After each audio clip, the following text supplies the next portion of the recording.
We have a list of names and their contacts. And we want to set up a direct chat from the sheet instead of copying the number out, saving it on the phone, and then later to chat them up. What we are going to do now is we are going to incorporate WhatsApp into our sheet such that if I want to chat any of these names, I can easily use the chat button here.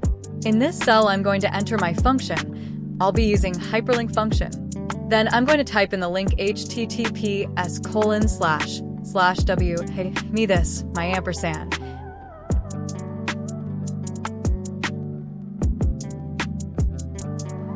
Then my contact, comma, then name. Close this and press enter. So what I'm going to do is just to double click this.